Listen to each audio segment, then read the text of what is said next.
in Azam City. You're watching One TV News Channel. One TV News Channel. Serving you with information, news, sports, and public affairs. One TV News Channel. One TV News Channel. Serving you with love. Ang telebisyong pangmasa. One TV News Channel. One TV News Channel.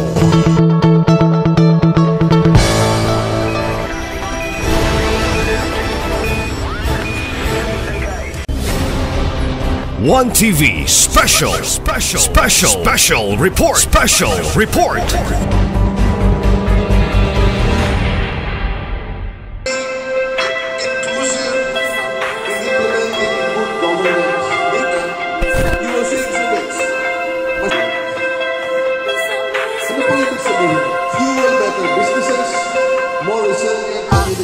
But also about relationships, processes, by using science, technology,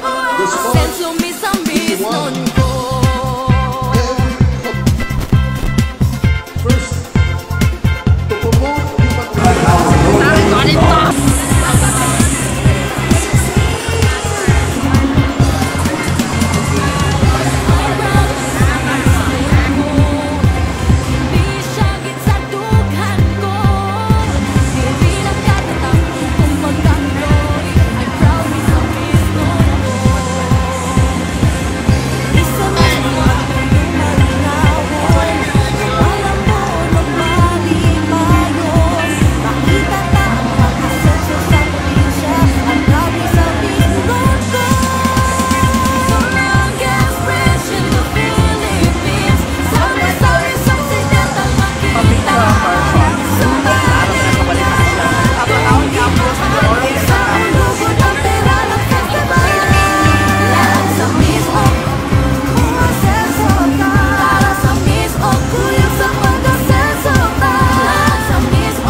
Thank you for joining us today.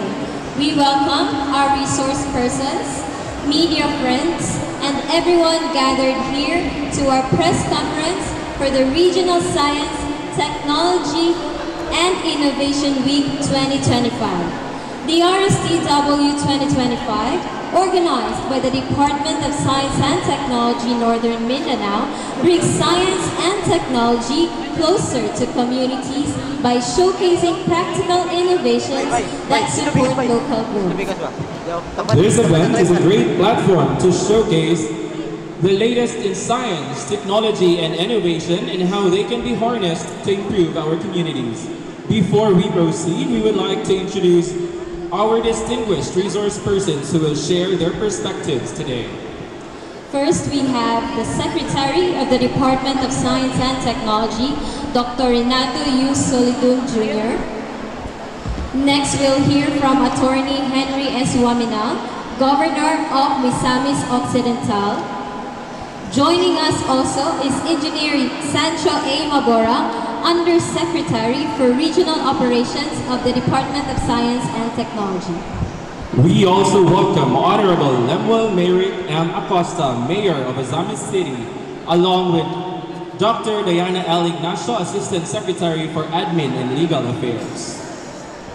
And we also have Engineer Romela N. Ratelia, Regional Director of UST Northern Mindanao. They will now give their brief opening statements. Afterward, we will open the floor for questions of our media partners. We will start with our DOST Secretary, Honorable Renato U. Soligon Jr. Magandang tanghali po sa inyo. Kami po sa Department of Science and Technology ay nagpapasalamat sa provincial government ng Misamis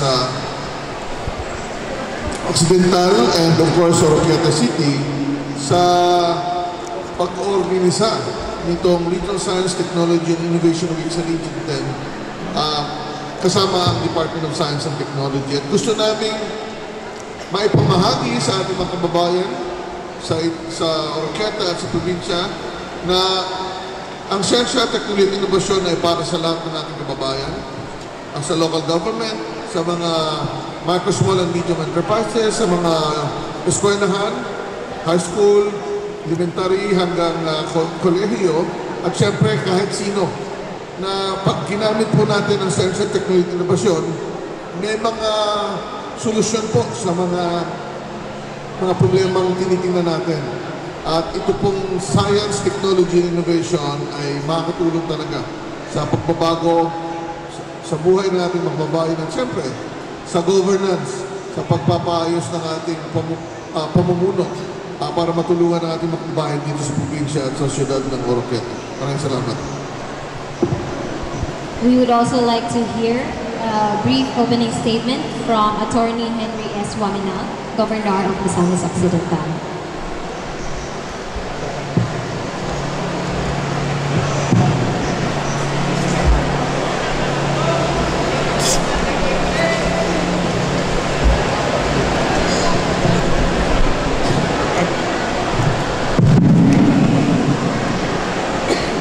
In behalf of the province of Misamis Occidental and all the Misamis, of course, with the city of Oroqueta, we are happy and thankful to the Department of Science and Technology, Secretary Solidum, down to his officials here in the province for having Misamis Occidental, the city of Oroqueta, as the host of this Regional Science Technology Week. Indeed, this is the first time that the province is able to host this kind of gathering, and we know that there are a lot of things that the province could benefit out of this activity. Again, we express our gratitude and thanks to the DOST. Thank you so much, Governor. Next, we will hear a brief opening statement from our Undersecretary for Regional Operations, Engineer Sancho A. Mabora. Thank you. Magandang tanghali po sa ating mga kaibigan from the media. So kukunin ko po yung pagkakataon ito upang imbitahan yung mga nakasubaybay sa atin. You still have until tomorrow to view the exhibits, to engage with our researchers, to engage with our experts, and also our DOST staff here in Region 10, so that you can be guided if you have interest and if you would like to be served by the science, technology, and innovation community.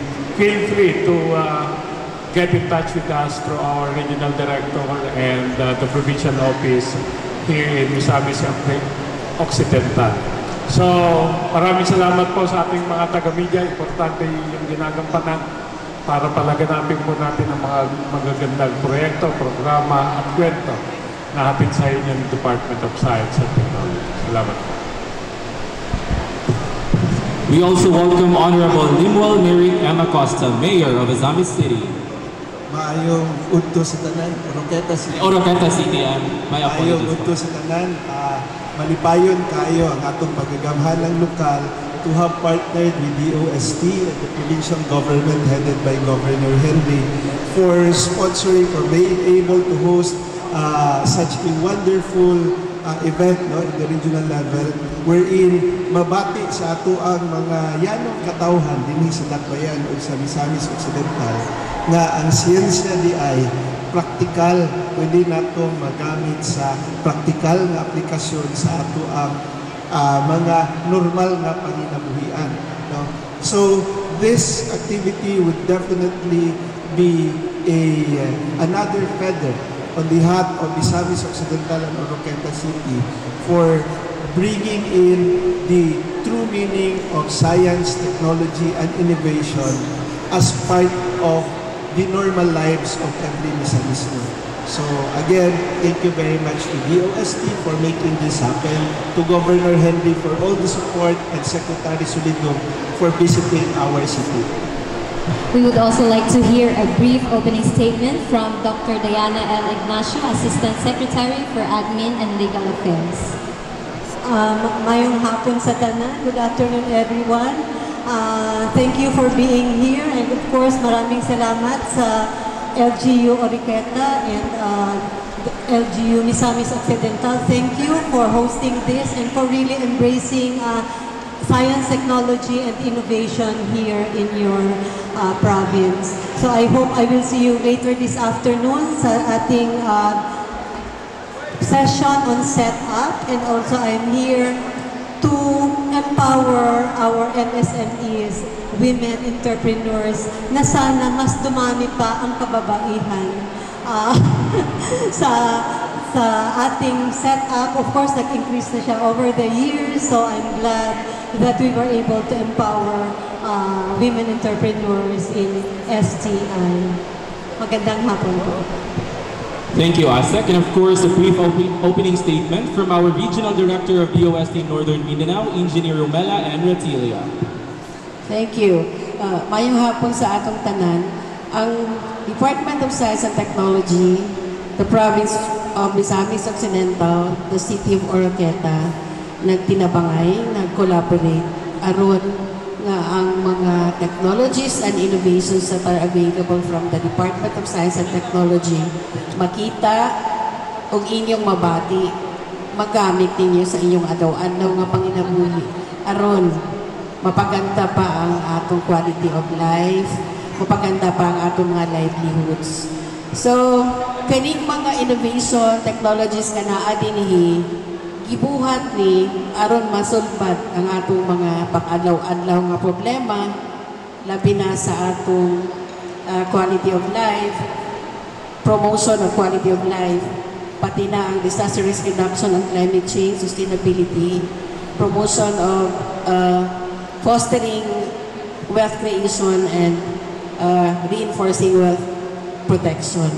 So, muhangyo ko sa inyo, ayaw ninyong palabya ang higayon nga makita ninyo mismo og inyong madungog og mabati ang mga solusyon o mga opportunities na available, pati na ang mga services sa Department of Science and Technology. To see is to believe. Punta mo kayo dito, napatay isa og tunga kaadlaw, and upon the request of the mayor, i-extend nato ang atong exhibit time. Dati hanggang 5 o'clock, but it will now be until 6 p.m. today and tomorrow because of insistent public demand.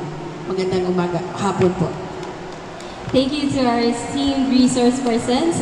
We now open the floor for questions from the media, requesting our media partners to please state your name and the media outlet you're connected with before your questions. And due to time constraints, we will be allowing one question per media outlet, followed by one follow-up question.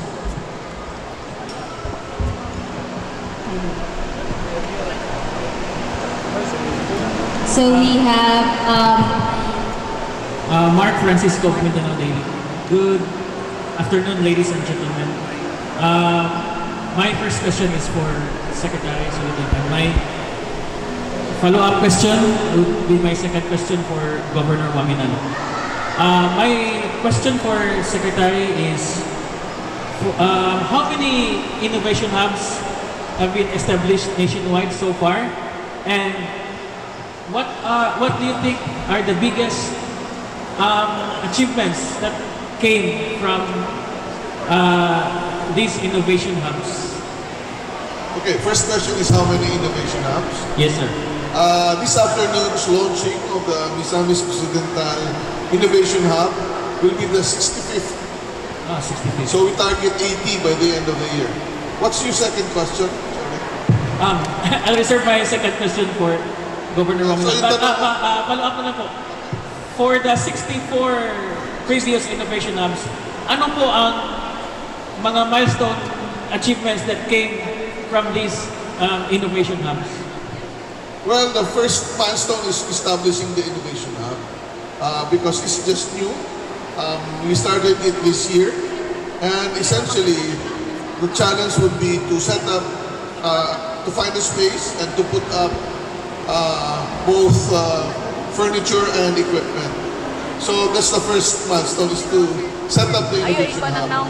Second is that students are now pitching their proposed enterprises in the Innovation Hub. And what we're trying to do now is those that will run the Innovation Hub are being trained on entrepreneurship and together with artificial intelligence. So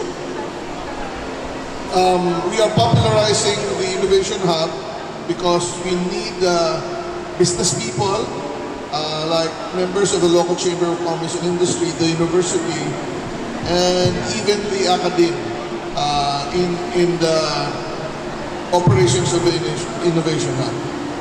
Thank you, sir. Kanggo, nominal, sir. Musikwe ko gamay sa katagin mong BBM Rice kay interested pa ito. Giunsa nimo pag-implement ang BBM Rice Gov na dili malugi ang mga negosyante o pwede ba ni mahimong benchmark sa uban ng mga provinces nationwide? Thank you, Gov. Well, the BBM Rice is a partnership of the national government and the local government. On the part of the national government, ang second source, but let me share first the first source of our rice. The first source of our BBM rice is the locally produced rice. Now, ang abot sa atong farmers, kita sa provincial government po ay namalit at 2 pesos higher than the traders' price. Kaya ang bisyo na to sa Asinso Rice Farmers Program na mo increase ang production para mo-increase ang gross domestic product and then mo-increase po ang income sa farmers. So, out of those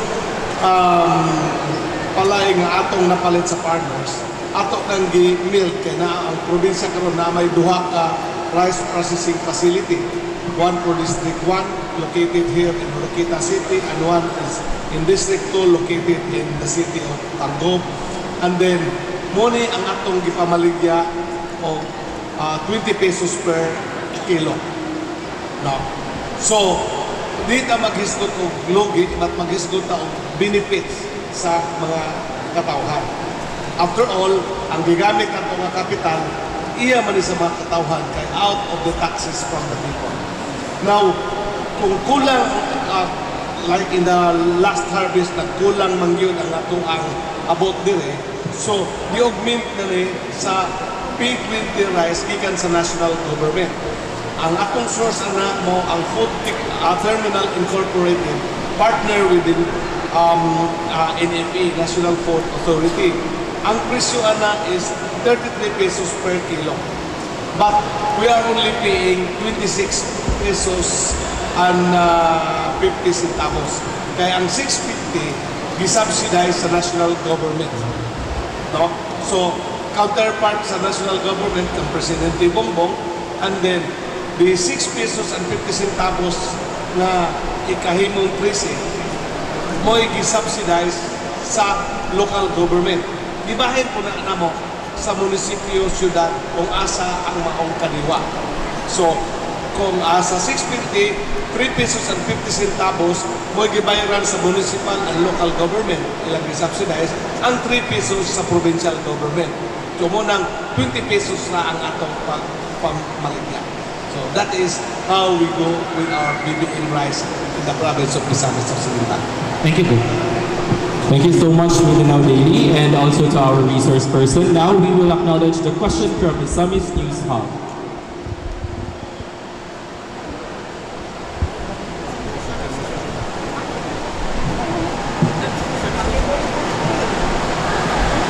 If none, we will be acknowledging.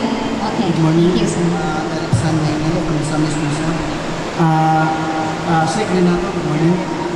My question is, with the launch of the Innovation Hub, being a major highlight of the RSTW, can you elaborate on the special local challenges in Misamis Occidental that the IHub aim to address, and what is the concrete support will be provided to entrepreneurs and innovators to ensure the IHub's long-term sustainability and impact of the community?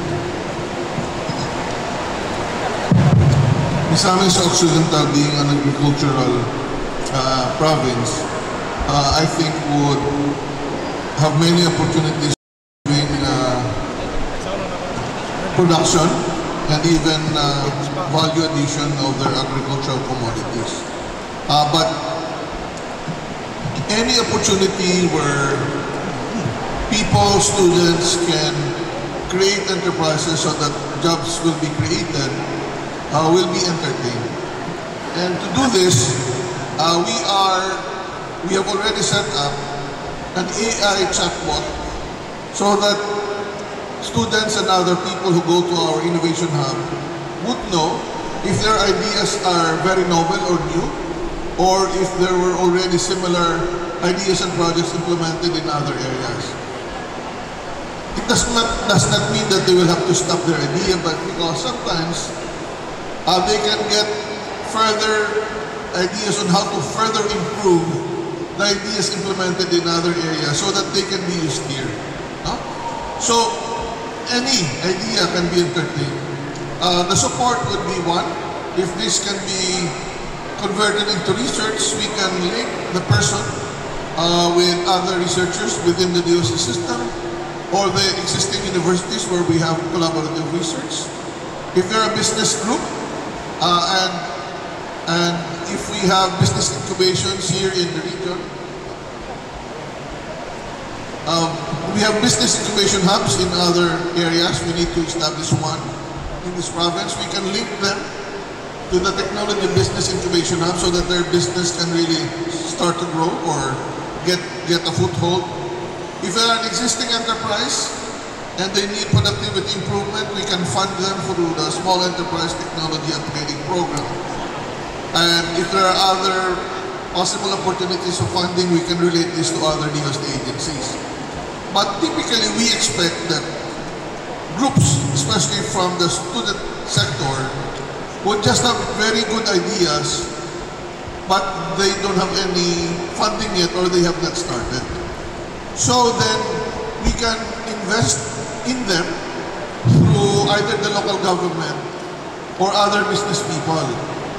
For example, I was informed yesterday that there were 10 groups that pitched in the Innovation Hub, and one idea was very interesting. So I'll pass the microphone on to Mayor because I think he's the best person to really share what happened yesterday. Thank you, sir. Good to balik mo. Yesterday, I had actually 10 groups, 10 student groups pitched in their solutions to different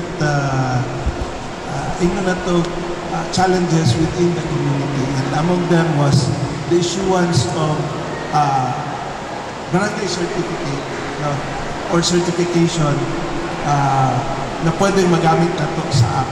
So,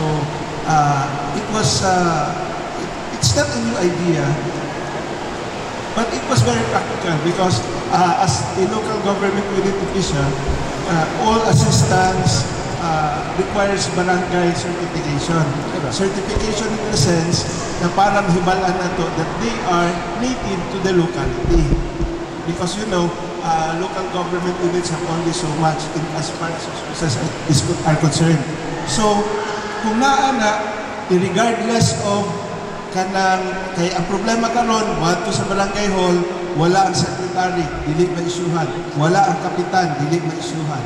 So, under that app, ang ilang proposal is, apply ka lang, then they have a database, ang barangay, if the applicant will match the name na naa sa database sa barangay, then automatically an e-certification will be issued to the user, which is very practical. So, mapaspas ang mga nag-iingon ko na if ever this hits the ground, Oroqueta will champion that application as a start, a model for all other LGUs to follow. So, thank you so much. Thank you. And next we have from Philippine News Agency. Good afternoon. I'm Marcel Matig of PNA and Mindanao Daily and the Business Week as well. I have 2 questions for you, Secretary. First,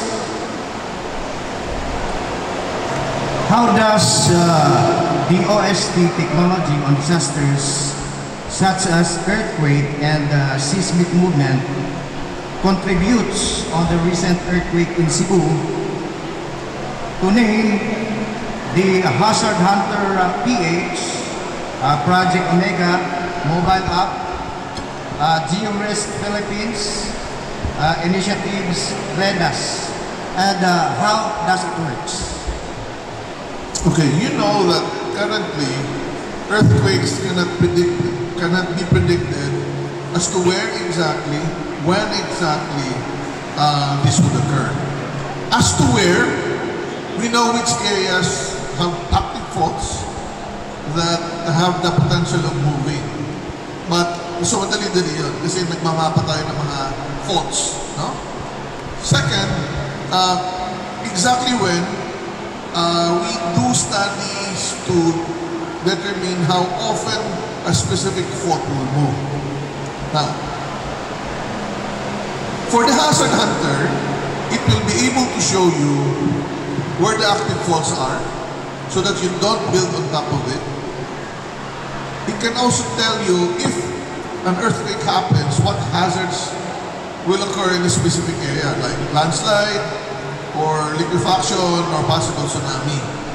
So in essence, it gives you an advanced information on what to prepare for. If ever there's an earthquake event, and you can locate the earthquake, you can use the Hazard Hunter to monitor the earthquake, what is happening. So if there is an earthquake, for example, and you felt it, kunyari dito sa Oroquieta na naramdaman nyo, gusto nyo malaman nasaan ba yung lindol, malapit ba sa akin o sa malayo. Because if it's near, then the next thing that you need to worry about will be strong aftershocks. If it's far, you don't worry much about it. So for the people of Cebu, especially in Bogo, they would have to expect significant number of aftershocks. But it will decrease in number with time, no? So you can use Hazard Hunter to know the hazards of an earthquake or other hazards and the monitoring of earthquake event. So the REDAS is the Rapid Earthquake Damage Assessment System. It can help the local government simulate the potential effects of an earthquake if it happens in their area. So for example, there's a fault and it is shown in the Hazard Hunter. You know the exact location of the fault. You model the possible magnitude. You will be able to determine the intensity of shaking in any area. You can determine how many houses and buildings will be severely affected or collapsed. And if the population that you consider is nighttime, if you have the residential occupants in all houses and buildings, then you can estimate the number of death and injury. So you can have an idea of what can happen if such an intensity of shaking will occur, and therefore you will have an idea how to respond to it properly. Ilan ang mga resources na kailangan mo. So it gives you an advanced info on how to prepare better for earthquakes. Now, we have another app called How Safe Is My House. The How Safe Is My House enables the owner or occupant of a structure or building made up of hollow blocks up to 2 stories. And there are 12 questions and you just answer all those questions, very easy. And in the end, the total number of points that you will have will give you an idea whether it will be able to withstand the earthquake or it will collapse. So it gives you now the science-based information that you can be a potential victim. And that is why I hope it will compel you to decide that you will have to strengthen or retrofit your house. So we have applications that can benefit the individual and family, and applications that can benefit the local government to prepare in advance. Thank you, Secretary. I have